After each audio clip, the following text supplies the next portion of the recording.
Welcome into Rob Ride's Gen X Pop Culture, and tonight we're doing the top hits of 1985, and let me bring on my panel.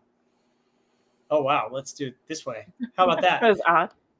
There you So go. I don't know, did you guys were able to see was the show? Were you able to see the...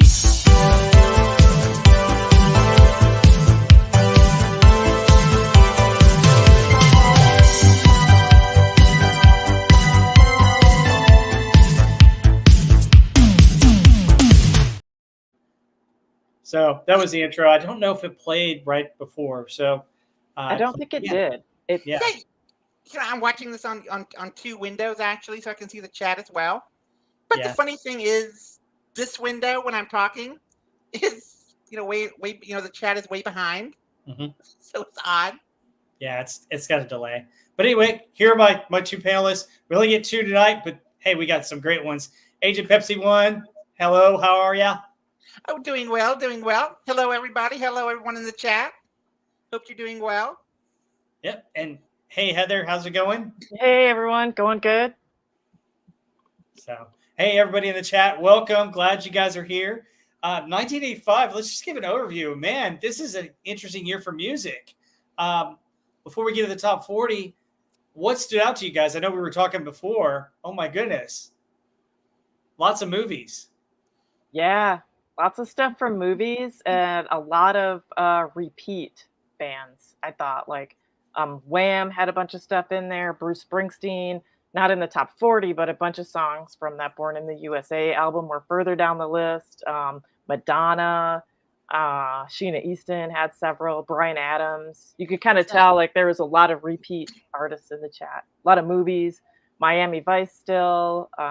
Then movies, Breakfast Club, Beverly Hills Cop. So Back to the Future. Back to the Future. Yeah, absolutely. You had a lot of those movies, and then you had some great albums that came out that were just ruling the pop charts. Phil Collins, especially. Yeah, that's what he had. No Jacket Required. Then he had a song with Philip Bailey that we're going to talk about in the top 40. He also had, we had talked about Against All Odds. Before you had just a lot of those artists. He was on a lot of things. This was where you had a lot of the mega stars come through and really shine in the top 40 and really start to get their groove. And I think the other thing, as I look at 1985, I look at the diversity of types of pop music. You had all kinds of different sounds, and we're going to talk about some of the different technology that was beginning to evolve, right? Yes, please. Yes, especially that. I mean, you had the introduction of the CD in the widescreen format. Mm-hmm. There was something called I cannot remember the exact title, but it's basically a tape where you use the VHS tape to record sound. Mm-hmm. Yeah, I think digital audio tapes were starting to come around as well. The other thing that was interesting in 1985 was we talked about this. MTV was still full go in effect, and you had a lot of music videos and VJs. Some music videos helped sell a lot of these songs that we're going to talk about, as well as you had VH1, a sister station to MTV at the time. And then we were talking about this earlier. You had shows like, if you were a kid and you had Nickelodeon, you had Nick Rocks, which was like a 30-minute video TV show. You had public broadcasting that was doing videos. And then also you had, Heather, you mentioned regular TV at night was doing music videos as well. Yeah, a lot of time, Friday Night Videos was one of them, but there would be local stations late at night would put on hour blocks of music videos just to kind of cover time, and because they were the most popular thing at that point in time. So yeah, once it got late at night, it's music video time.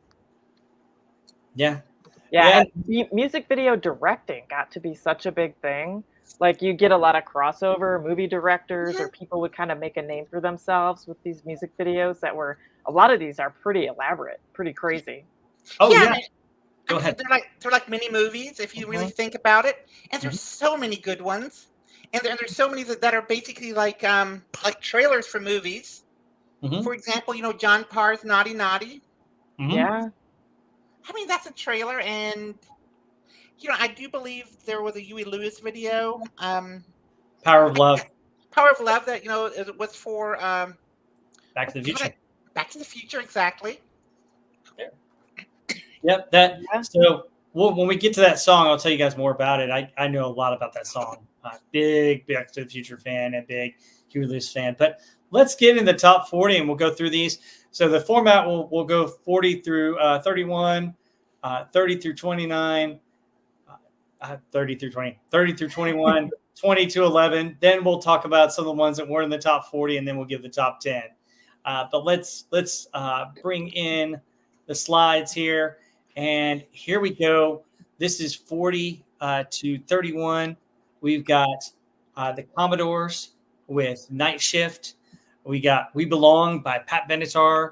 The Neutron Dance by the Pointer Sisters from Beverly Hills Cop. You're the Inspiration by Chicago. Wild Boys by Duran Duran.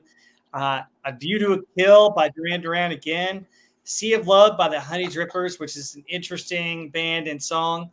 One More Night by Phil Collins. Rhythm of the Night by DeBarge. And Oh Sheila by Ready for the World. So we got yeah. What stands out to you guys out of these 10 that you guys like or that you want to talk about first? Well, I would say for me, my number one is Pat Benatar's We Belong. I just love that song. It's such a beautiful, I think, melancholy and hopeful at the same time. I mean, her voice, when she just first starts in that intro, you could really hear, like, it's not her normal, like, kind of belted out rock voice, but just beautiful singing, like the rhythm of that song and the acoustic guitar that goes along with it. That's one of my favorites. What else? Oh, Wild Boys is a top for me too. And I thought that was interesting. I don't know if you looked that was actually like based on a book that they were going to do a movie about. And you probably have better notes on that than I do. But that video was amazing. Just how weird it was, like weird dancing and like the fire breathing robot. And then that weird little creature that comes out of the water with all the big teeth and stuff. Those two really stand out for me. I mean, there's some other also rans that I'll talk about later, but if you want to talk about any of those are the top two for me. Well, let me talk about Wild Boys real quick, because the video is also kind of like dystopian universe, and that was very popular in the 80s. So like you had Mad Max that influenced a lot of that, and Wild Boys was certainly that. But one of the things about Duran Duran with their videos is some of them they couldn't play until later on at night because unfortunately some of them were filmed in Europe and allowed nudity. Yes. So you had some videos that they didn't quite censor when they came over to the United States. Right. And so MTV and some of those stations had to go, whoa, we got to wait till rated R time to show these because of that. Particularly, I think Girls on Film was a big one that had that one. It's like, oh my goodness. So with Duran Duran, you had to watch out for some of those. But Wild Boys also is, I mentioned last time the babysitter wanting to watch the videos. Wild Boys is one of those where I remember where she shushed me while wanting to watch that video. So I got shushed during that one. Yeah. It's got the great face close-ups of Jonathan Taylor, who, although he's a great bass player, he's just, super hot was what his value is, I think, there. So, but yeah, I think it was one of the most expensive videos ever made. With all the different robotics and the making of the creatures, the dancing was crazy and the sets and stuff. It's really interesting.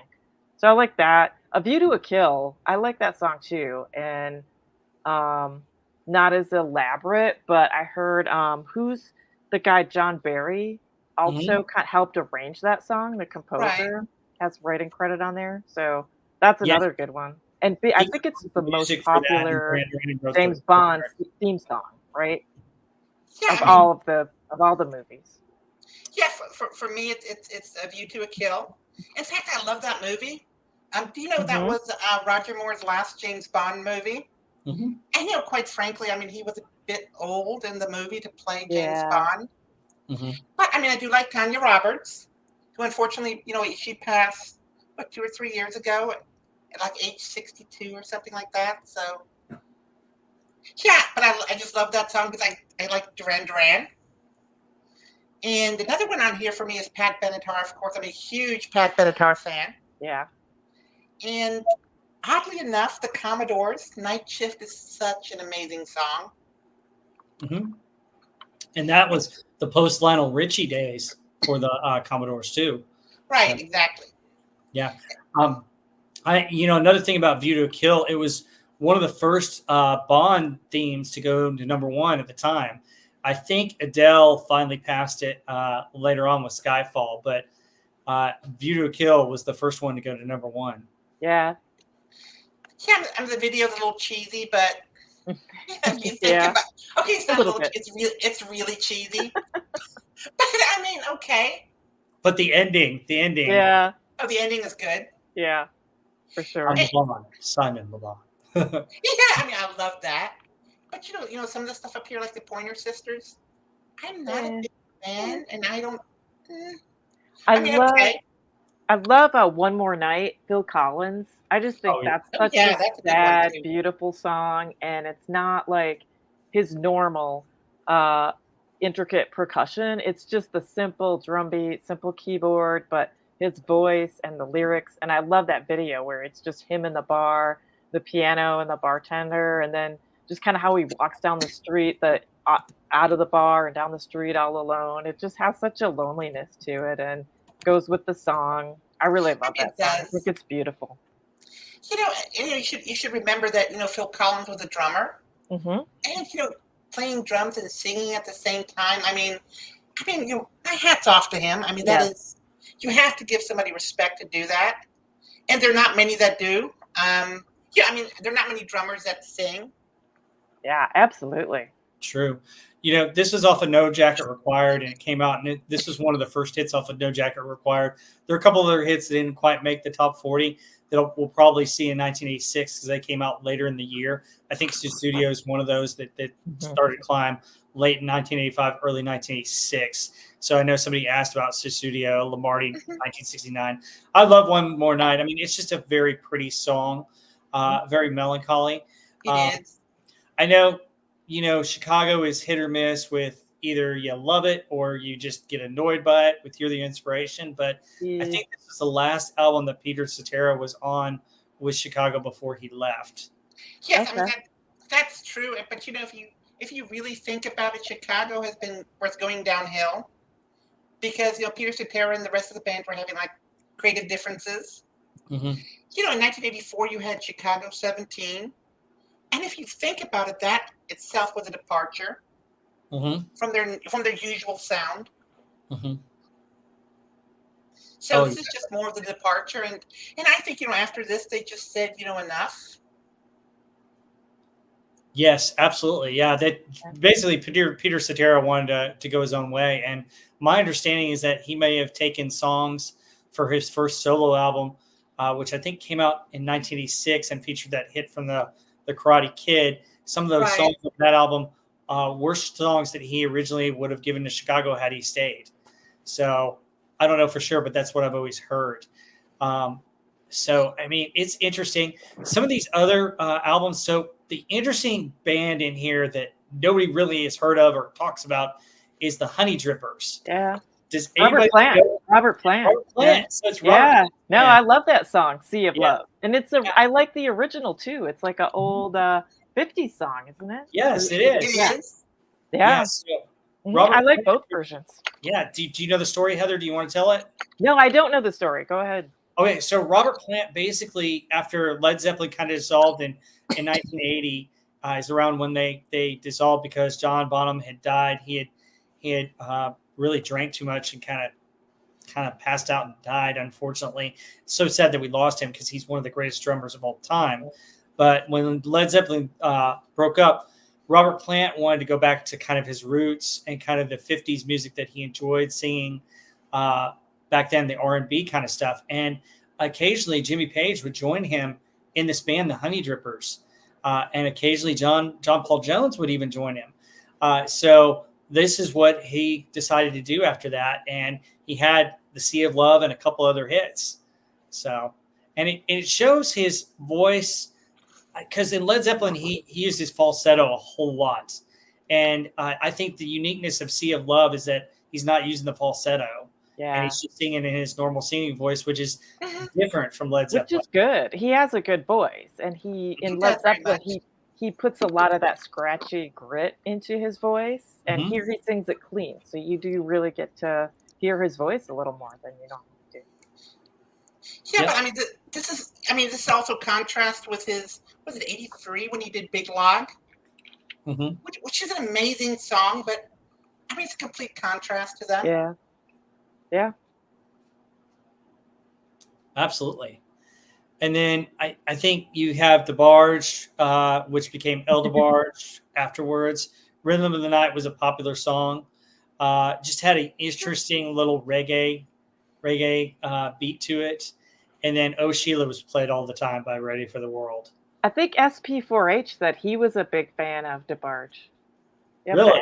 ask him. I'm just kidding. Oh, I've got a friend who doesn't like El DeBarge for one reason or another. It's particularly one song they did in 1986, but we'll talk about that when we get there.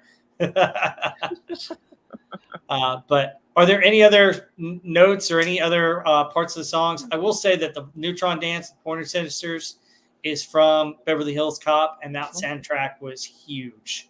Yeah, the Pointer Sisters were huge too. Like I wasn't really into them, but I remember them being really big when I was a kid. That song got played all the time. Oh yeah, that song and a couple others by Mhm. them were really played a lot. So Yeah. cool. All right, let's go to the next set. Okay, so for our 30 to 21, we got You Belong to the City by Glenn Frey, Lover Girl by Tina Marie, Lover Boy by Billy Ocean, the Miami Vice theme by John Hammer, Cool It Now by New Edition, Everything She Wants by Wham, where they enter the top 40, Heaven by Bryan Adams, Saving All My Love for You by Whitney Houston, Part-Time Lover by Stevie Wonder, and Shout by Tears for Fears. I mean, these are amazing. These are completely amazing. But I mean, You Belong to the City. I mean, that is just like a theme song of the 1980s, if you ask me. I mean, Glenn Frey, of course, from the Eagles, is great. Mm-hmm. Lover Girl, I love that song. Don't much like some of the other stuff she did, but that song is amazing. Billy Ocean's Lover Boy has two videos that are very, shall we say, space age, Mm-hmm. and they're They're different. awesome. They're awesome. They are, and I didn't, I purchased this greatest hit CD just because of that song, and he has so much good stuff on it. Yeah. He's from Trinidad. Hmm. Mm-hmm. I'm not sure if he's still alive though. I think he may have passed recently. Oh, really? I didn't know that. Yeah, because I mean he was in his late 30s in the 80s, so Okay. I mean he would be 80 Right. years old, 85. I just remember when the going gets tough. As the tough get going. Jewel of the Nile, the video, because of the video featured Kathleen Turner, Michael Douglas, and Danny DeVito.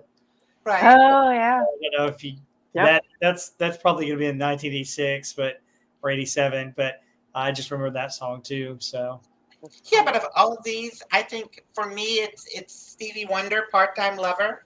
Mm-hmm. Excellent. I adore that song. Great song. Oh yeah. I agree. Part-Time Lover is fantastic, and it's got Luther Vandross and some members of Earth, Wind and Fire sing backup on that, and Stevie Wonder. Yeah, he's awesome on that. I love the bass line in that song. Mm-hmm. Fantastic. Yeah, if I'm not mistaken, the bass player from Deep Purple, Roger Glover. Mm-hmm. He's the one that played that. Oh, it's great. For the recording, I mean, that man's a perfectionist. Mm-hmm. Oh yeah, yeah. I mean, this, Stevie Wonder, he just knocked it out of the park with this one. This reminds me of some of his earlier hits in the 70s. I mean, this is right back to his roots, I thought. Yeah. Well, reading about the song, it said he was trying to do a tribute to the Supremes in You Can't Hurry Love and one of their other songs. So if you listen to Can't Hurry Love, it's kind of the same tempo and the same beat. They're really similar, and he was trying to do a tribute to them with that. But I mean, I think it came out even better. It's a great song. The winner for me, I think, is Billy Ocean though. Loverboy. I love that song, and I love Oh, it's great. the music video is like, okay, Disney Star Wars needs to go watch this video because Yeah, it looks like it's on Tatooine, and you've got all these the alien creatures in that video are far better than anything that Disney has come up with, like the weird lizard people, and then yeah, you've got the robots with like the TV heads on them, and there's the bartender is like doing the mixer thing to the beat. He's like this robot. It just cracks me up. And then the guy, the alien guy, like gets the girl and they ride off into the sunset. You've got yeah, the little Jawa people when Billy Ocean's in that cube and they're all like, woo, woo. It's so yeah, funny. and that weird horse he was riding, which is an insane creature. Yes. Mm-hmm. No, it's great. I think it's far better. It's far better than any of the shows ever done on Disney. They did way better on all the creatures. You So know it. I love it. I love it. You know it. Yeah, the only thing missing was like a lightsaber or something.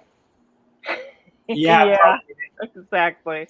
That was a great that cantina thing is great in there. I love it. well, and it's another example of what we were talking about, how they really put some effort into their videos, and you know, the direction of videos was huge. It was like a mini movie for a lot of things. Right. I mean, Mhm. Mm-hmm. yeah, I mean, it was well thought. It was really well thought up. But then again, it's also like a trailer, like Smuggler's Blues, and You Belong to the City, both from Miami Vice. Mm-hmm. Yeah, Mhm. I love that. Yeah, but You Belong to the City is great. Glenn that's Fry's You exactly a Belong good to the one. City. Mm-hmm. And Smuggler's Blues. Yeah. You'd be cool for 20 hours, and I'll pay you 20 grand. That part of that. Yes. So, Yes. So You Belong in the City, I just love the saxophone in it. It's just so full and just amazing. I think it's the best part of that song for Miami Vice. And then I've actually seen him perform that and Smuggler's Blues live before he died. It was in an Eagles concert where he did some of his solo stuff. And those songs are fantastic by Glenn Fry. Also, Glenn Fry was in the movie or in the TV show as, I think, a drug dealer in Miami Vice. So it was really interesting. One song that I think you guys kind of left off that I really like from this one is I love Bryan Adams' Heaven. And I just think that's a beautiful song. He's got a raspy voice, but it's one of his big hits. yeah, I mean that one is nice. I mean, I'm not a big Bryan Adams fan, but Summer of '69. I mean, that is, if you ask me, that's my absolutely favorite song of his. Yeah, Yeah, Summer of '69 was excellent. He had a lot of good songs. I like Bryan Adams quite a bit. Yeah. Heaven, I think, is one of my favorites of his. And I know Summer of '69 is later on down the list, but I think it hit late 1985, early 1986, because Summer of '69 was like heavy video rotation. Very. And back it's then. still heavy on the radio. If you find like in any older hit station, that Mhm. song gets a lot of airplay still. But I really like Heaven. I think Heaven's a pretty song. Yeah, Yeah, I mean, it is. Yeah. really good. I like Everything She Wants by Wham. I think that's actually probably their best song from this Mhm. era. It's got a cool bass line, a cool drum beat. Not quite so teen poppy like the rest of their stuff. I Mhm. actually think that's one of their better songs just from this period. Yeah, I mean, Yeah. I agree. There's one other thing. Whitney Houston's on there, and I know people are going to hate this, but just for me, I think she was wildly overrated. Mhm. I did not enjoy her singing. Well, I kind of agree. I mean, I think she's a really good singer, but she's not one of my I've never been a huge fan. Like, I Will Always Love You. I actually enjoy Dolly Parton's version a lot better. I just feel like she does it so much more emotionally. You could tell it means something to her. I mean, I think she's got a good voice. I've never been a huge fan either. Yeah, So. I mean, for me, she is. I mean, Whitney Houston is at one end of the spectrum, and Donna Summer would be at the other end. But Mhm. she was way underrated, if you ask me. And Whitney Houston, I mean, Yeah, I just could never get into her music at all. Yeah. Whitney Houston was very popular, but I think, I agree with you somewhat on Whitney Houston. I actually like Saving All My Love for You better than Does He Really Love Me and some of her other big hits. This one I think is more soulful, and it's just a really pretty song. And her vocals are really gorgeous on Saving All My Love for You. I just think it's a pretty song by her and one of her better songs. So. Yeah, I mean, she could definitely sing. I mean, certainly a lot better than I can, but Yeah, because pretty much anyone can sing better than I can. But no, I mean, quite frankly, I mean, I've told you all this before. If I sing in a war zone, I'll be labeled a war criminal. So. So Tears for Fears hit it big in the United States finally in this year. I mean, they are so immensely talented. A lot of their songs that didn't get all the airplay on the radio are really good. Shout is a good song. Later on, where I have my favorite Tears for Fears song in the top 10. But Shout is another good one from songs from the Big Chair. That album was really big. Oh, that is a good one. I like it. I feel like it got overplayed. I just heard it so much that it got kind of worn out. But it's a good song. Yep. Very good song. Any of the other ones that we want to talk about?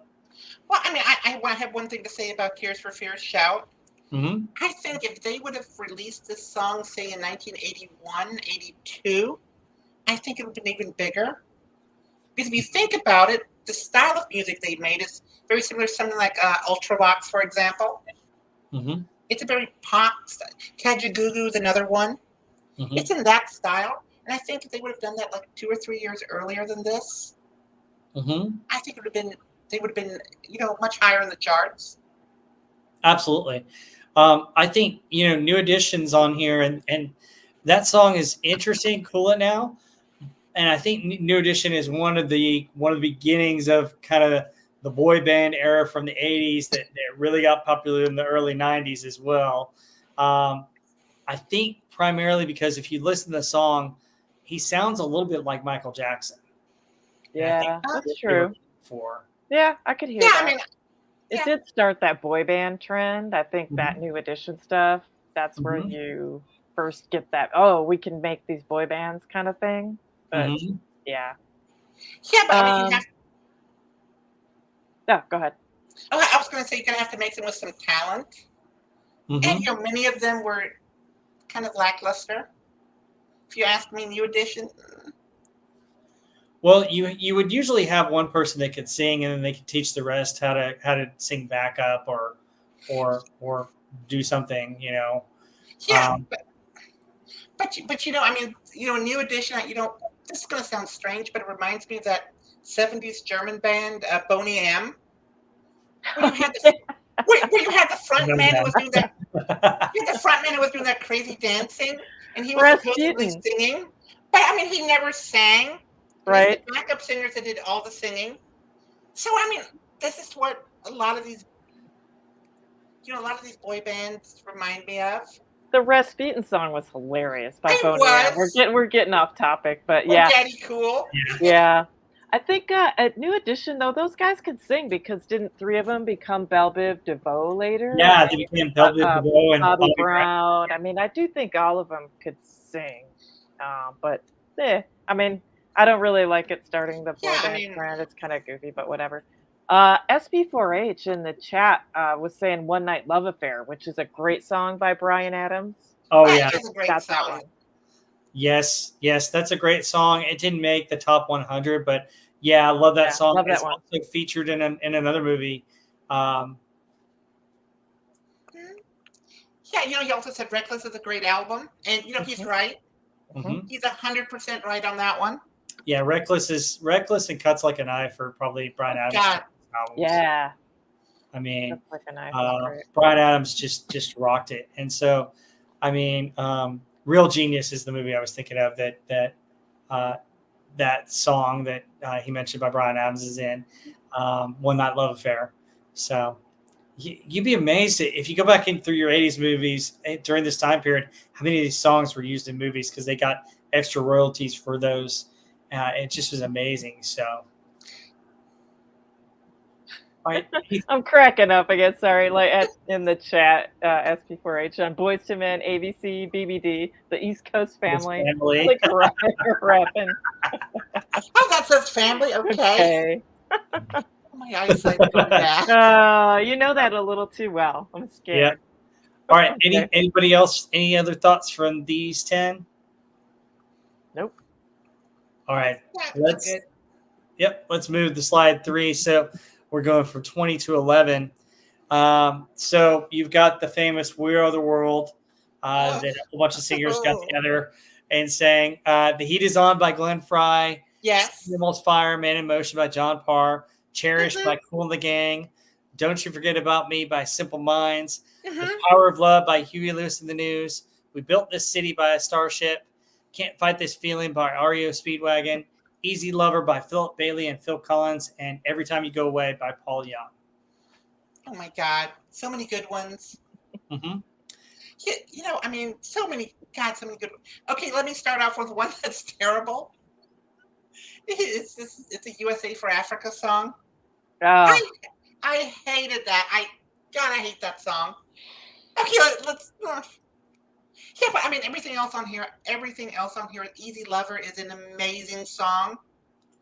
Yeah, I could hear that all day. Well, maybe not all day, but you have "The Heat Is On" by Glenn Frey.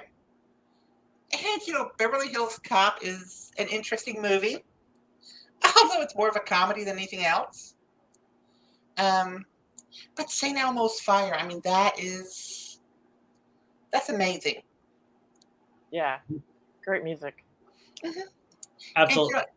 And then you come to Starship. People don't like this song, but hey, a ton of Doomcocks wrenches love that song. That's I know. A hit. No. I mean, don't get me wrong. I mean, I like that song. I like the song, but that is one of their least respected songs. Let me put it that way. Yeah, it's not the greatest. Yeah, but I mean, it is hilarious. Something about the city by the bay, and so plays the mamba. I mean, Yeah. The way it's sung, I thought it was great. But when I play this at night, sometimes I crank up the stereo. I get like really nasty looks from my husband. So, for "We Built This City." Oh God, yes, I get nasty looks. I think there's a relationship with that, but okay, you can't get it out of your head at all. Yeah. "We Built This City." Let's give Tasha the lowdown on "We Are the World," Heather. I think "We Are the World." Honestly, I don't think it's that great a song. I agree with you that it's not that great a song. However, I think the video and then all the voices kind of sold it, because at the time it was like, because like back then you didn't have the internet, you didn't have everything. You'd have the video and you'd see who was singing, but you also, when you listen to it, you're listening to your favorite performers and to try and find out, oh, this person's in it, this person's in it, this person's in it. Heather, was that kind of your experience too? Yeah, and the thing is, like back then too, it was like behind the scenes stuff was really popular because you didn't have the internet and there weren't like celebrities weren't, putting all their personal stuff constantly on Twitter and Instagram and all over the internet. So when there was a big behind the scenes thing that went with that "We Are the World." And so yeah, if you were fans of all these people, you could watch them on MTV, come on and talk about it, and it was actually like more of a glimpse of what we're doing. And it kind of started, I think that's when these big charity movements started too, in the 80s, where there was another one, that Hands Across America, all these big like Live Aid type stuff. That's when all this stuff started, where big bands would get together, they'd all sing on it. It was like a huge event. And there was so much more TV around it than just that music video. You would get to see like, interviews with all the celebrities and stuff. And I think that's kind of why it got popular, is just there were so many. You liked someone who was singing on there. So yeah, the song is crap, but man. Yeah, I think you're being kind when you're calling it crap. I mean, it's worse than that. But I mean, what really differentiates something like this and say, but I have Live Aid on DVD. Mm-hmm. which I would recommend because it's an Yeah. amazing concert. It is. I mean, Oh yeah. but you had bands there at Live Aid, Queen, for example, and that was maybe one of the best shows they put on. And according to Freddie Mercury, it was one of their best. Mm-hmm. But I mean, you had them, and it was properly recorded. But what you have here is this mix of all these voices, and because you have this mix, they really sounded not terribly good. It was just a bunch of voices, mind you, from these very successful artists. But I mean, was it really that good? The singing? I don't think it was. I didn't blend, and for me, it didn't blend. And also, if you have this, I mean, what exactly did it accomplish? It accomplished nothing. Actually, it accomplished quite a bit with Yeah. the money that they raised. So, like, it was released as a single, and people would buy it not only for the, like I said, they were trying to hear and distinguish who was in it, the voices, but like it raised a lot of money for Africa and for starving countries that didn't have food. Right. It's really a noble cause. I mean, which was like, if you're now, like, people are raising money for stuff left and right, and it like nothing really has any impact. I think this stood out as the first, and this was more of like a media event and a promotion than actually like, oh, this is a great song, let's go buy it. There was so much like just hype and media around it, and it was such a big event, and it was the first time that something like this had really happened on this kind of scale where they would raise money. So that's kind of, it stands out to me more for that. And that's why people bought it, I think. I don't know that anyone listened to it and was like, God, this song is so awesome. I think it was more like it was just the event around it. Yeah, I do support. And the other thing about Tasha is that you actually got these stars that were doing something for charity that they all came together for, and you didn't see that very often back then. You didn't see the charitable side of some of these celebrities at all, unless you knew them or worked for a charity they donated to. So that's why it was big, and it made people more aware of the bigger world around them and what we can do to help. Yeah. So let me ask this. I mean, when did this come out in relation to, say, Live Aid? I know Live Aid was during the summer. This came out like in 89, wasn't it? No, Live Aid. Are you talking about? No, Live Aid was around this time because it was the summer. Because Phil Collins, remember, Phil Collins did a set in London, and then he flew to Philadelphia, and it was a big deal that he was flying to Philadelphia to do a set as well. Yeah, I mean, that's on the video he took to Concorde. Mm-hmm. Yep. Yeah, sadly decommissioned, but sadly. Yeah. No, I just think this is the first. This was really the first of those things to happen, and it kicked off a whole series of people doing these fundraisers, which it just seems weird now that was so rare then. It just didn't really happen. Yeah, but I know, is it this one or was it Live Aid? It was Bob Geldof. I mean, he was behind one of them. He might have been behind both. Yeah, possibly. He did a lot of that African charity and fundraising and going over there and just filming, raising awareness. Yeah, he was big into that. Yeah, Quincy Jones was the big conductor and organizer of We Are the World for Africa. And I think it came out in like February, March of 85. So it came out early 85. So then you had Live Aid and some other stuff. So I think they had a plan and it kind of progressed from there. But, We Are the World kind of kicked it off. It was one of the big ones. I mean, there was another one. I can't remember if this was 85 or maybe 86. It was called Farm Aid. Yep. They had a whole bunch of problems, with farmers. Yep. I think Willie John Nelson. John Cougar Mellencamp was big into that, wasn't he? Yeah, I mean, Willie Nelson. Yeah. So, this is the beginning of those types of shows. And it was really good. I mean, that's the thing is, you saw your celebrities that were caring about, different causes, and it caused people to go, maybe I should donate to that too, or maybe I should think more about that, that was the kickoff.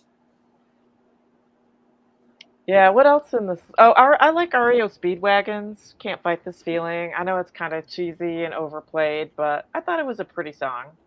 I agree. I like REO Speedwagon in general too. That's probably the only other one. I do like Simple Minds, but again, overplayed. Don't You Forget About Me. Hmm. Um, this is a kind of the overplayed group, I think. Easy Lover to me is the flat out winner. Oh God, I mean that's such a beautiful song. Yeah, Yeah.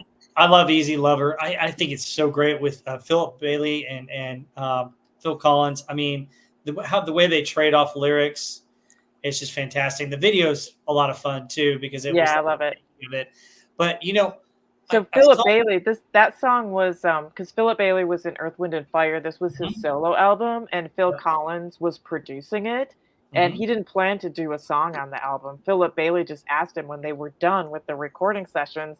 He said, "Would you be willing to write and perform, like co-perform a song with me?" And he said, "Yeah." And they just put it together fast. He Mhm. said it came together really quick, and that turned out to be a huge hit. So I thought that was kind of cool. Yeah, Phil Collins. A lot of people wanted Phil Collins on their album to help produce and Mhm. everything because he was so popular. Yeah, Because he's great. he was doing Genesis and his solo stuff. Mhm. So he hit the 80s. But another pretty song on here that I really like though, Every Time You Go Away by Paul Young is not overplayed as much, but I think it's a really pretty song. Um, Mhm. I know some people may find it a little bit annoying, but I think it's really pretty. Yeah, I mean it's really nice. Something that I've always wondered about John Parr. Hmm. That man had a presence, but he never really made it big. Hmm. And if you think about it, I don't know anything else he did other than I St. don't Elmo's either. Fire, and he did Streets of Fire is the other one. But Yeah. I mean, I can't think of anything he did or any band he was in other than these two solo things. Hmm. Now the video for have you all seen the video for Naughty? This is not it, obviously, I but Naughty love Naughty. Naughty Naughty. I love Naughty Naughty. Yeah, that's Oh a my God, great I love that song, one. great video. Yeah. But I was going to say the other thing with the "Don't You Forget About Me" and "Man in Motion," "St. Elmo's Fire," those Oh, are two. beautiful. The Rat Pack really started to hit their stride in these years, Yes. 80, 85, 86. Yeah. Hmm. I mean, With the if you think club. about it, Go ahead. St. Elmo's Fire and the Breakfast Club and Streets of Fire. I mean, they were all very similar. Hmm. They're all similar. Yeah, this one I think St. Elmo's Fire. It's trying to be a little older, right? Because it's Hmm. Demi Moore. They're like adults. They're just Yeah. out of school adults. You get Rob Lowe, Demi Moore, Judd Hmm. Nelson, a little Mhm. bit. Yeah, I mean, that's Whereas Breakfast Club is like in high school, but yeah, the same kind of group. And I don't know, it wasn't one of my favorite movies. I thought it was just okay, but it kind of launched everyone's career from that film. Launched a lot of people. Yeah, I would say the song's better than the movie. Yes, for yeah. I mean, sure. that one. Hmm. Yep. And then we get the Power of Love. And so here's kind of the story behind Power of Love that's interesting is Huey Lewis and the News had passed on doing a song for Ghostbusters. And they really weren't into to doing that. But then they found out how much money was to be made by doing a soundtrack song. And they were approached by Back to the Future. And, Huey Lewis at first was like, well, I don't really want to do a song called Back to the Future.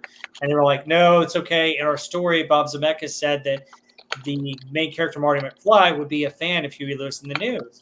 And so Power of Love was one of the songs that they were writing for their upcoming album. And so Power of Love, they gave it to him. And then they also did another song for the soundtrack, Back in Time, which I think is a good song too. Mhm. And it ended up on the soundtrack. Now, interesting enough, the next album by Huey Lewis and the News didn't have Power of Love because it was on the soundtrack. However, in Europe, it did have Power of Love on it. So that was the 4 album.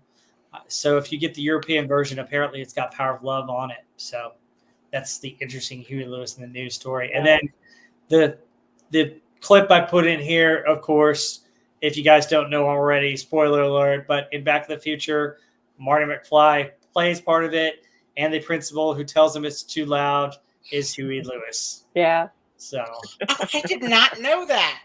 yeah, yep, you go watch it. He's the one that next, please bring the next band on, and he says, "I'm afraid you're too loud." So, Yeah. Good stuff. That kind of sounds like my boss, actually.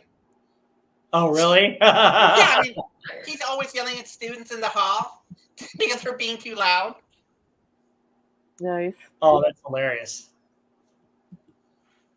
So, all right. Any more of these? I know we didn't really talk about Cool in the Gang. Cool in the Gang really, I Yeah, I think, mean, cherishes they're the song. Go Yeah. ahead. Yeah. yeah, Okay, yeah. so fair. I was gonna say Cool in the Gang. I mean, they really hit their stride in the '70s, Mm-hmm. and I think by this time it's just well, Yeah. Fading out. Were they kind of on the downhill yeah. I mean, slide not by just this point? yeah, they were going down. Yeah. Yeah, Yep. I mean, it was like Manfred Mann's Earth Band. Mm-hmm. Oh yeah. In the mid '80s, they were going straight down. Yep. Well, they had the big hit off the Springsteen song "Blinded by the Light." So, Yeah, sounds good. all right. Before we get to our top 10, let's talk about the rest. What else in the top 100 stands out to you guys? I've got a couple that I like, but I had so many. I had to write them down. One of the things that we had talked about early was just how many repeat bands there were Mhm, on there. Like Madonna had a ton on there. mhm. Bryan Adams had a ton. Wham had a ton. You could tell they were really getting big at that Mhm. point. But some of the more one-offs I like. Don Henley, The Boys of Summer. Oh my I mean, I God, that's a beautiful love Don song. Henley, and that's just such a great song. Just the melancholy in it and nostalgia. That's one of my favorite Don Henley songs of all time. Obsession, I love. It's kind of a Well, more synth pop song. mhm. Cyndi Lauper's All Through the Night. Mhm. Sade's Smooth Operator, I Oh, think is beautiful. great. Um, Power Station was big. Some Like It Hot. That's another a good one that was in Yeah, there. I mean, that's a remake. I can't remember who did that originally, but Yep. that's a I remake love their right there. cover of it. Great cover of Oh it. God, yes. Yeah. Good It stuff. was Robert Palmer was singing for them, I do believe. Mhm. Is that Robert Mhm. Palmer? Yeah, Robert Palmer and then John Taylor from Duran Duran was in there. Good, Mhm. good trio. Yeah, and they had another band that's called GTR. I can't remember. Yeah, but things like that. For me, what I would like to see is, like I said, Silent Running, Mike and the Mechanics. Yeah, I think the Mike and the Mechanics, a lot of their stuff came out in late '85, and it really started getting big in '86 because they had 3 or 4 songs that were always on MTV. You had Silent Running, Mhm. you had All I Need Is a Miracle, and I love that one too. That's a good one. third one. There's another one. I can't remember the third one at this time, but yeah, Mike and the Mechanics really started to hit their stride late '85, early '86. So I think we may see some of those songs in the '86 one that we're going to do next month.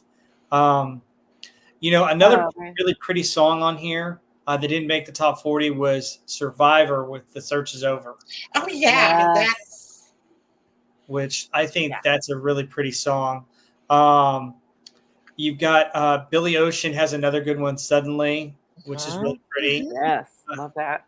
Sting went solo and he had a couple of good songs. I think Fortress Around Your Heart is a good song. And If You Love Somebody, Set Them Free is another big one. But Fortress Around Your Heart, I thought was really good. Madonna, my favorite Madonna song is down low on here, Material Girl. Yes. That's another song where She the hit video big, just big this year. That's a out to me, that video, I love that video. It's just Oh my God. outstanding. yeah. Really good. Yeah, she's good. She's a good performer. That video was really good. I Hmm. Yeah. If Stark was here, he couldn't make it tonight, but I was going to try and get him to play part of Axel Foley. yeah. Of that tune. But the other one that I like is "Don't Lose My Number" is another good Phil Collins song Yeah, he was that big I this year too, had a lot on the charts for love. No this Jacket group. Required. I Yeah. noted some Prince spin-offs because I think Mhm. Purple Rain was in the 1984 group that we talked Mhm. about, but that now you get Sheena Easton had a couple in there, Strut, and then Morris Day and the Time had Jungle Love, which was from that Hmm. movie, which was Mhm. a funny. I just crack up at that song. I think it's hilarious. Not high artistic value, but it's a funny. he's funny and a good performer. So what Yeah, else? I think for 1985 in general, I think there was a shift in the musical taste. Going more back, going more from, I don't know. I mean, I like the synth pop and stuff like that from the early '80s. But this is going more towards what you would have in the late '80s. Mm-hmm. Yeah, for sure. To me, Yeah, the kind of synth pop in there was "Obsession" was a good synth yeah, pop from song. Animotion. Yeah, and Eurythmics had a song in there, "Would I Lie to You?" But they're a little out of the synth pop sound with that song. But Yeah, yeah, it's moving a little bit, changing a little bit for sure. in '85 was also a pretty good year for metal. You had, wasn't it Trooper released in '85? Hmm. Yeah, You know, what else? I forgot to note the metal yeah, stuff that was there was released in '85. Iron Maiden. Oh God, what was it? What is the name of that CD? It was called. I can picture it with that crazy guy on the cover. Oh yeah, I know who you're talking about. Shoot, now I can't remember the name of it. Yeah, and then there was this thing by Ozzy Osbourne called. Ultimate Sin, right? Was Yes, 85? that's '85. Yeah, Ultimate Sin. I love that video with Ozzy. It's a song from the Ultimate Sin. I think it might be Ultimate Sin, and he's dressed like J.R. Ewing, but in a bathrobe. Yes, He's got the big cowboy hat on, and he's chasing this girl around the pool. And it's when he was really like overweight and drugged out, and he's all puffy, and he's got this black eyeliner, and he's just going around the pool like chasing this girl. It's so funny. Like I don't know, old Ozzy is just classic. yeah. He did. That man was a performer. I mean, any way you look at it. Hey, was that the CD that had Miracle Man on it? Yes. No, Miracle Man is the next one with Zach Wild. Okay. 86 after that. Or 87 that came out. Yeah, see, Miracle Man is my favorite Ozzy song. Yeah, that's a great It is song. so amazing. 85. I mean, you had. No, Hey, that's 86. in the chat, Shrubby1989 says Simply Red. I can't remember when that one came. It was probably later, but Holding Back maybe more Years. towards 90. Holding Back the Years was a fantastic song, and I don't know when it came out. Yeah, I think Simply Red we'll see more in 1986. It came out in '85. Okay. You got to remember, sometimes the albums came out first, and then they had to hit singles, or then it comes out at the end of the year. It lags into the next year. So the thing is that there was a transition here a little bit, because sometimes they would hold the singles back until the video could come out, and they'd premiere the video with the song as well. Yep. So you had some of that going on here. So that's why you'll see some of the hits that come out, because like Level 42, one of their big albums came out in 1985, but their videos and the songs didn't really hit until 1986. Yep. And so it's amazing, again, like we were saying, how stuff totally revolved around MTV. Like not when you would release a song on the radio, but when you could get the video out, because MTV was like the way that everyone watched stuff. That's how everyone heard music. It was just like the radio station of the country. Yeah. Go ahead. Yeah, I was going to say, the music videos being those, mini movies, people are visual creatures. Mm-hmm. So if you see this movie and you see, well, I mean, that's what they were. There were movies. And then you hear the song, that's going to get you to purchase some of the items that you see in this video. Yeah. And fashion, everyone wanted to look like the band that drove fashion, and that was great. Yeah, the other thing that would happen is, a lot of them, they'd go on tour, especially during the summer. And so one of the things that they did was a lot of bands actually stayed in the Dallas-Fort Worth area, if you could believe it or not, because we had, they stayed in the Four Seasons in Las Colinas, and they would have different warehouses where they could rehearse. And what would happen is you'd cover half the United States and fly back, and the other half of the United States and fly back, because it was, halfway between everywhere else. And so what they would do is they do music videos in between those times when they were touring as well. So you'd have the album come out, the song come out, the tour, and the music video. So a lot of these artists were doing a ton of stuff all at once. And so if you can imagine how crazy their schedules probably were, that's why you had a lot of them that would home base in one place in the middle of the country and then fly out to different places. So. Yeah. Hey, and I was going to mention one for Andy Masterson because he was talking about General Hospital last Mhm. week. Number 42, Jack Wagner's All I Need. That was Mhm. on General Hospital. Jack Wagner was on General Hospital and he played in a band on that show where John Stamos was the drummer. This Mhm. was after Rick Springfield had already left. So it was like later on in that show. So pretty funny. Andy's not here, but he was the General Hospital guy. So uh, that's for Andy if he watches later.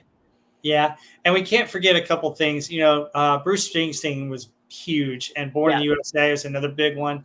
But another significant one was David Lee Roth had just gone solo from Van Halen, Yes.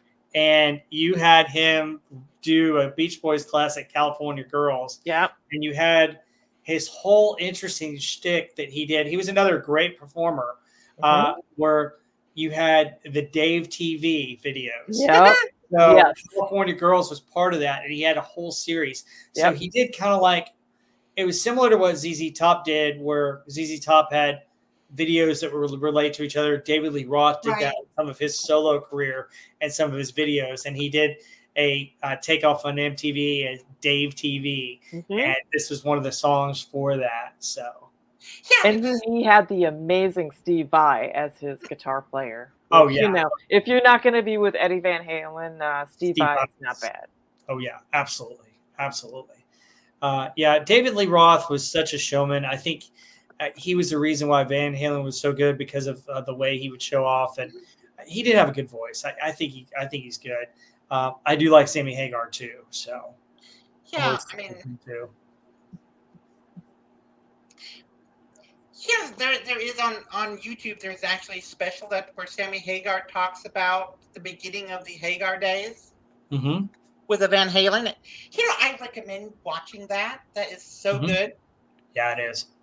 Hey, Rob, you got a weird dude in the chat, EU, that's typing nonsense. Do you want to ban him? I don't know if you have the ability to do that. Yes, the Yeah. EU thing. You need a wrench.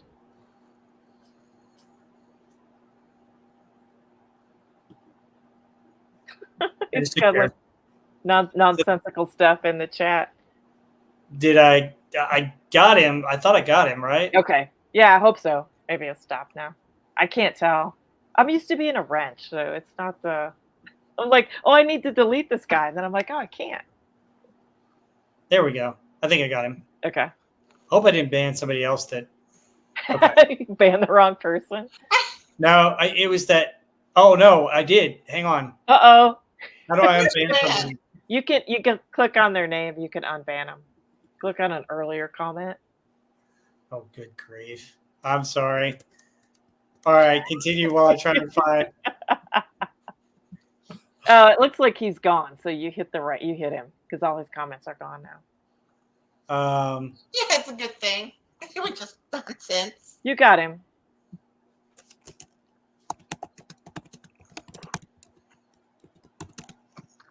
Did you ban someone else too by accident? Yeah, you'll see the private chat. Oh, did you give us SB4H? Oh no! I think I deleted all his comments If too. you click, No. you just click next to their name, those same dots, like go up earlier. You should be able to see them, and then you can click on hide this user.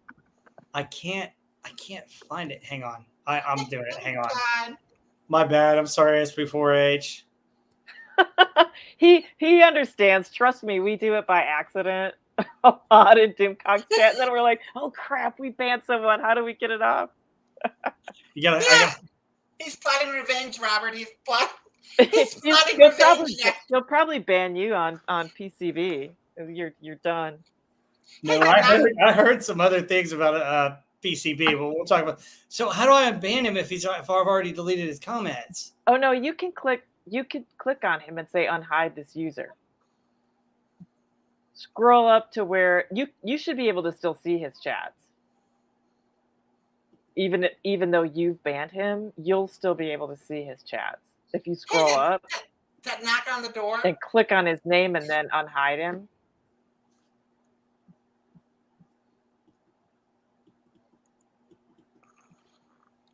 It's not letting me do it. Hang on.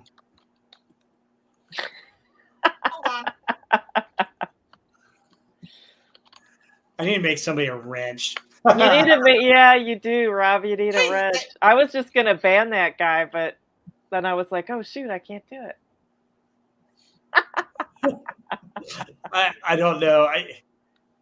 It didn't ban him forever though, does it? Yeah, it does. We'll have to. We'll figure it out. Sorry, Yeah, we'll have to SB4H. figure it out later. We'll get you back. Okay, let's get to the top 10. I'm so sorry, SB4H.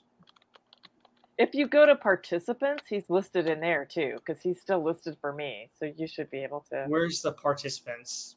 If you click on the dots on the side of live chat, there's 3 dots there on the right. Yeah, but I see the problem is that I've got like his and it says banned, and I don't think it lets me. Hang on. Sorry, folks. Technical difficulties.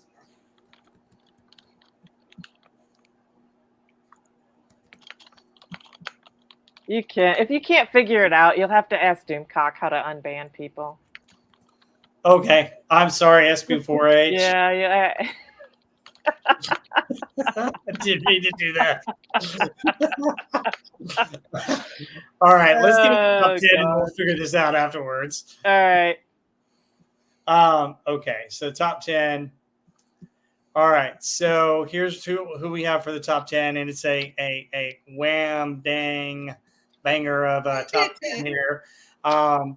So we've got Take On Me by A-ha, Crazy For You by Madonna, Money For Nothing by Dire Straits, Everybody Wants to Rule the World by Tears For Fears, Out of Touch by Hall & Oates, I Feel For You by Shaka Khan, I Want to Know What Love Is by Foreigner, Wake Me Up Before You Go Go by Wham, Like a Virgin by Madonna, and Careless Whisper by Wham. Well, I'm going to say my favorite, number 10, A-ha, Take On Me. I love the song. The singer is fantastic. He has such a wide range. And the video for that is just outstanding with the cartoon and going inside it. I absolutely love that whole video. And the director is actually, I think, pretty famous. I can't remember who it is now. I lost my notes on it. But the video is super cool. And then their second album was not big in the US. It was pretty big in Europe. But if you get a chance to listen to it, called Stay On These Roads, the singer has just an amazing voice and incredible range. So I really love all their music. They were far better than just like a typical kind of pop band like they seem. They're really good singers. So that's the top for me. Did you know he was on The Masked Singer for Europe? And he actually sang Take On Me, and they still couldn't get it. Who would? Oh, really? And they didn't know? Wow, I had no idea. Yeah. And they still version, but they still couldn't get it. Unbelievable. And he's a lot older now. I wonder if he sounds. Yeah, but he still sounds great. Oh, yeah, he's got a great voice. The guy's got an incredible voice. A couple Madonna songs in here, Crazy For You, which is probably my favorite Madonna song, and Like a Virgin. And to me, like, the interesting part about those songs is who wrote them. The guy, John Bettis, who wrote Crazy For You, also wrote Human Nature for Michael Jackson, and he wrote some stuff for Whitney Houston. He's a really good songwriter. Then the guy, Billy Steinberg, who wrote Like a Virgin. We used to have a channel that had kind of behind the music type TV shows on it. And there was a show with him on there, Billy Steinberg, and talking about all the hits that he's written. And it's just amazing if you look at the songs that he's written. But he wrote Like a Virgin after he'd just broken up with someone, came out of a really bad relationship and met someone new, got into a relationship that was actually really good. And so he wrote that song for himself. He was really not writing it for a woman's point of view. It was just after having such a horrible experience and then getting into a good relationship finally that he wrote it, and was actually, they were going to make it like a slow ballad type song. But then I think the first people who he tried to get the song to, they actually turned it down. And the producer said, well, I've got this new person, Madonna, that I want to give it to. And she just took off with it. They made it more of a pop dance song, took off. But he also wrote "Eternal Flame" for the Bangles, which I absolutely love. He's written a ton of hits that just awesome songs. He wrote "I Drove All Night," which I also love. I mean, the guy is just a great songwriter. I think that benefited her just working with amazing songwriters. So those were kind of my notables for that for the group. Oh, and "Money for Nothing," man, Dire Straits. The guy when he comes on like "I want my MTV" with Sting, and it's just like Sting, yeah, they got Sting to perfect do that. Sting for the era, and they've got the MTV guy with the little flag in the beginning of the video, and then the guitar riff, that it's iconic guitar riff comes in. I Yes. mean, that one, that's another the top 10. That's got a lot of good songs in the top 10, but that's another outstanding, just So iconic song. And it pisses me off now on the radio that the words are bleeped out, edited out. You can't even say it anymore. Yeah, it's sad. I mean, it Yeah. really is sad. Because it's making a joke. He's making a joke. He's not trying to be insulting. He's like, Yeah, 'cause he's got an earring and wearing makeup, and he's like making fun of himself. right. Like, But come these very on. same words and worse you hear in these rap songs, and Mm. they don't beat those. Absolutely. So I mean, Absolutely right. it is just another Double more standard. stupidity. Standards and Double stupidity. standard. Yes, Shrubby, Steve Barron. Steve Barron Yeah, is the guy who but directed Aha, Stay on Me. Perfect. yeah, for me on this, it's going to be Foreigner. I want to know what love is. I love that song. Unfortunately, this is the song that also killed, you know, what's his name? Graham? Let's say Uh, mhm, Lou Graham. Let's say for Foreigner. Because they mhm. kind of split after this one because he was tired of singing the ballads. So, which is really sad because he went on to sing some really good ones afterwards. But Yeah. I yeah, love Foreigner, but that's not my favorite song by them. I love like Urgent and oh yeah, some you of know, some of their Foreigner artists. 4. I Great. love that CD. Girl on the Moon is Yep. amazing. mhm. Money for Nothing. That is, I have to say it. That is, other than Sultans of Swing, that Mhm. is my favorite song by Dire Straits. And if you look at it, this video is perfect. It is, and it's a throwback to the early '80s. If you really think about it, this video, the music, the style, it is 82, 83. I mean, it's beautiful. Yeah. And then of course, Careless Whisper. I can deal with the song, but it's number one according to listing. Now I want to paraphrase Hall & Oates. Whoever made the song number one is out of touch. Well, I love Hall and Oates. I think that's a good song, Out of Touch. Yeah, It but is. the song is good. I'm just paraphrasing them for Careless Whisper. Oh, Careless Whisper. Yeah. Whoever made that one number one is out of touch. As far as Madonna, I'm not a big Madonna fan. Never have been. Now I will say, Matt G's in the chat. Because he'll come and bang on my door if I don't do this. She's better than Taylor Swift. Can we say Okay. that? Well, yeah, everybody's better than Taylor Swift, but that's okay. But the thing is, she is a consummate entertainer. She is. Yes. Yeah, she's a great entertainer. Yeah, And she's a great I mean, entertainer. And those she's were some good songs. I mean, she's an entertainer. She's not the greatest singer, not the greatest dancer, but she's a great entertainer. And she yeah, made those songs, whatever, like her charisma, her personality. I mean, she took these great songs and made them, kind of took them oh to the yeah, level that made them popular. And I oh think, yeah. I mean, and she is. I think she is the female counterpart to Michael Jackson at this time. yeah, Because he too was not a great singer. He was a great entertainer. yeah, he was a great entertainer. I think he's probably more talented just in songwriting ability Yeah. because Oh, absolutely. she's using other people's songs, which is Right. I fine. mean, and But he wrote his own stuff. I mean, absolutely. But it's just.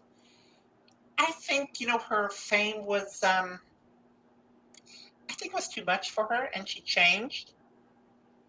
Because according to what I've seen, like on what's that show? It's on YouTube as well. It's MTV Behind the Scenes, something like that. When they talk about Mhm. Madonna, behind the everybody music, Yeah. behind the music, everybody talked about how nice she was in the early 80s, in the mid 80s, and then Right. something happened.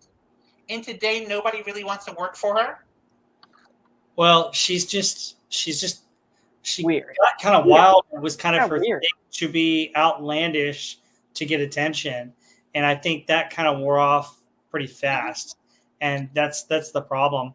Because she didn't need to. I think Madonna has a good voice. I like Madonna. I like her early stuff better than her later stuff. Mm-hmm. I like both these songs. I think "Crazy for You" is a better song than "Like a Virgin." "Material Girl" is actually my favorite. The other thing about this set of 10, these top 10, is the music videos are revolutionary. I mean, you had graphics in Money for Nothing, and the other thing about Money for Nothing and the computer graphics also in Take On Me, both were revolutionary videos. But Money for Nothing, when they were producing and making that, they were at a place where Sting used to vacation. Their studio was near where Sting used to vacation, and Sting happened to be vacationing at the time that they were recording, and they were able to get him in there to do his part for that song, just because he was friends with the guys from Dire Straits. So they were lucky to get him on that. So, and I too hate the censorship of that song. But I love a lot of these songs on here. I Want to Know What Love Is by Foreigner is great. But Tears for Fears, Everybody Wants to Rule the World is my favorite Tears for Fears song. Yeah, that's a good one. That's a love really that song. I love the downbeat on it, the guitar at the beginning, the do. It's really good. I mean, very, very pretty song. So, Pepsi, what else were you going to mention? Yeah, I mean, where does Chaka Khan come from? Chaka Khan? Terrible. I mean, it is terrible. I don't know how it's this high. I mean, it was a big dance hit, but I don't know how it got this high. That's the thing. It was that high because it was in all the dance clubs. Yeah, dance clubs, big dance time. clubs, and then you guys got to remember we're still in the era of the jazzercise. Yep. That's aerobics classes, all that kind of stuff. Yeah, aerobics, jazzercise. I Feel for You, Wake Me Up for Your Go-Go. Yeah, all those routines, and the only reason why I know that is because we as kids, the skating rink, like I told you guys. Oh, skating rink too. Yeah. Yeah. Yep. and So. I think with I want to say this with Madonna, and I know this is something that I've been told. My husband is a fan of Madonna's, but if you ask him, he'll tell you it's not so much her music. He just liked to look at her. So, and she was very pretty at that time. Mm-hmm. Rob, is it the music or is it, how she her appeared? music was good. I think she worked with really good people, really good songwriters, musicians, and she just was surrounded by good talent. And she had a charisma about her that kind of could deliver those songs. She was like every girl, 11, 12, 13, 14, every girl wanted to look like Madonna. And whatever she wore sold. Like, the weird tank tops and all the bracelets that went all the way up your arm. Like, everyone wanted to look like Madonna, the hair dye, or whatever she did. It sold. Yeah, everyone imitated her. She was so popular. I think her charisma just sold whatever she did. Oh yeah, and the thing about it is, Crazy for You is different from a lot of her other stuff because I think you really see the range in her voice. Yes. In Crazy for You, versus some of the other ones that are more poppy, and you hear more of the background and the beat and the dance beat. Madonna also was just, she's just an incredible performer too. I mean, you would see her in videos and other things, but she was kind of the sweet bad girl in a way. Yeah. That's how she came across. Yeah. Yeah, like I said, she's a consummate performer. She really is. She's a consummate performer, and she'll always be there. But yeah, it's just like I said, I've never seen. I don't know. It's just not. It's tastes, and I've just never been into her music. Okay, and Heather L. Speaking of Madonna, the other thing is, Madonna dyed her hair blonde quite a bit. Was that big for the girls to do that because of Madonna as well? Oh yeah, do it, dye it, cut it in weird. She had that weird length for a while. Like cut it like Madonna. The biggest thing I remember you can see in that picture of her is the bracelets. She wore 30, 40 bracelets, and they go all the way up to your elbow. That was a big thing. The huge earrings, I used to oversized do that. earrings. Yeah. No, everyone wanted to look like Madonna. All her style trends. Heather, I used to do that in the 90s. Yep. The It bracelets, lasted. the Must have giant lasted. earrings. Yep. And guess who else's blonde hair comes out of the bottle? It's not just Madonna's. Agent Pepsi ones? Yeah, that's her. Oh man. I don't know anything about that. I don't. Yeah. So, anything else? I think with Out of Touch, I think this is probably one of the last Hall & Oates big hits of the 80s too. It's a good song. I like Oh it. yeah. Oh, I love it. I love Out of Touch. Oh, they're good ones. Yeah, I mean, Hall & Oates were, they're also consummate. Everybody on here, is a consummate entertainer if you really think about it. I mean, they're all in their own right. I mean, Hall & Oates, these are big stars. Mm-hmm. I don't know about Aha. They were huge in Europe. Really huge. Oh yeah. You know what I missed on here? There was a movie that came out in '85 called "To Live and Die in L.A." Yes. With a band called Wang Chung. Mm-hmm. Yeah, but where is that? They're not. Wang Chung's not on here yet. They're next year. Okay. Because Everybody Have Fun Tonight was not 85. Oh, it wasn't? I don't think it was 85. I think it was a little bit afterwards.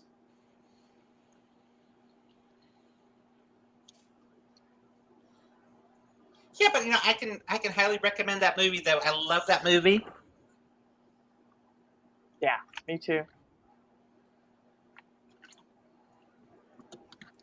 So, but yeah, I mean, this was 85, and 85, I think, had a lot of these great hits. I mean, we talked about Wham. They hit it hard. My mom loved that tape. I just think Wham appealed to so many people from a wide spectrum of people from their 40s and 30s all the way down to young girls. Yep. And I think that's the thing is that you don't get a perspective on nowadays, Tasha, is that at the time, some of these artists were reaching multiple generations. And when they reached multiple generations, that's how they got really, really popular. Yeah. George Michael's a good singer. He was in his Pretty Boy days. That was, Yeah. That's the craze then. Yep. Yeah, but I like Careless Whisper. I love that song actually. But I mean, I just can't see it as number one. That's all it is. Yeah, it was played. It was the slow dance. It was the slow dance song.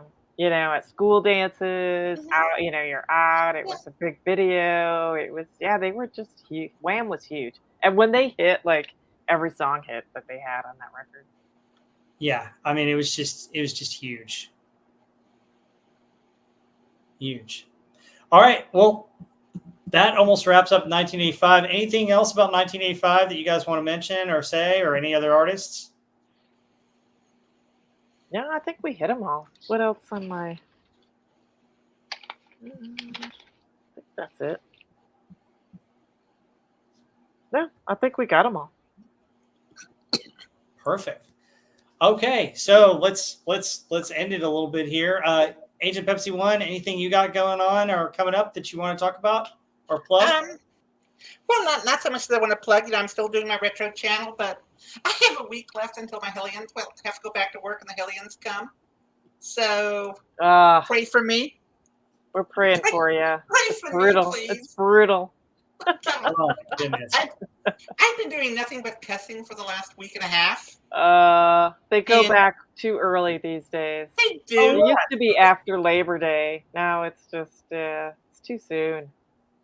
Yeah. I don't even want to see him at all, but I mean, my goodness, the middle of August. I mean, it just feels like, are they going to have the schools cool enough for that? You know what I mean? I remember when I was a kid, even in September in Texas, it was too hot. Yeah. I mean, we go back. I go back on Monday on the 29th, so I got a week, and the students come that Friday the 2nd. So I'm just.